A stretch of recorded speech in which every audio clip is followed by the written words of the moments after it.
ঈদের আনন্দ ম্লান কানাডার অনেক প্রবাসী বাংলাদেশির। অর্থনৈতিক মন্দা এবং জীবনযাত্রার উচ্চমানের জন্য প্রতিকূল পরিস্থিতিতে প্রবাসীরা, যার কারণে কর্মহীন অনেক প্রবাসী বাংলাদেশি। ফলে এবারের ঈদ কাটছে আনন্দ উচ্ছ্বাসীনভাবে।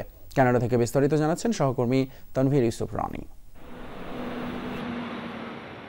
উত্তর আমেরিকার দেশ কানাডায় বর্তমানে বাস লাখেরও বেশি বাংলাদেশির। সফল ও উন্নত জীবনের আশায় গেল 2-3 বছরে দেশটির টরন্টো, মন্ট্রিয়াল, অটোয়া, কালগেরি সহ বিভিন্ন শহরে পাড়ি দেয় বহু বাংলাদেশি। তবে অর্থনৈতিক মন্দা, ভাষাগত পার্থক্যে জীবনযাত্রার উচ্চমানের পাশাপাশি নানা রকম প্রতিকূলতার মুখোমুখি প্রবাসী বাংলাদেশিদের অনেকেই।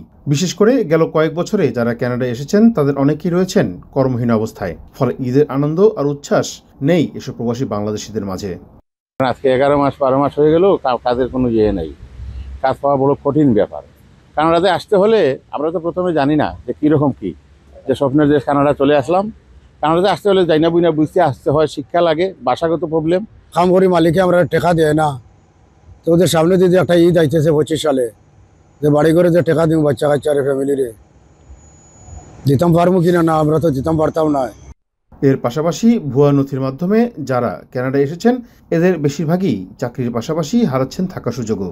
বেশিরভাগ লোকই সরকারি সহযোগিতার উপরে নির্ভরশীল এবং সরকার থেকে যে টাকাটা তারা পায় সেটা দিয়ে তারা নিজেরা কানাডায় ভরণ পোষণ, খরচ ইত্যাদি বহন করার পরে দেশে পাঠানোর মতো আর তাদের হাতে অবশিষ্ট টাকা খুব একটা থাকে না।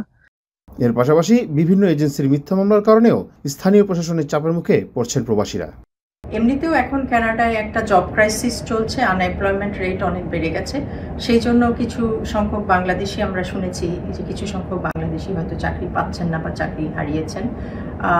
এখন এখানে এই চাকরির বিষয়টা সম্পূর্ণভাবেই প্রাইভেট সেক্টরের হাতে।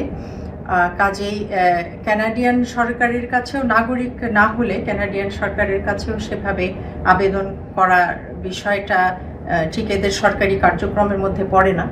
এই অবস্থায় সংকটে পড়া এসব বাংলাদেশিদের সহায়তায় এগিয়ে এসেছেন প্রবাসীরা। তানভীর ইউসুফ রানী, যমুনা নিউজ, কানাডা।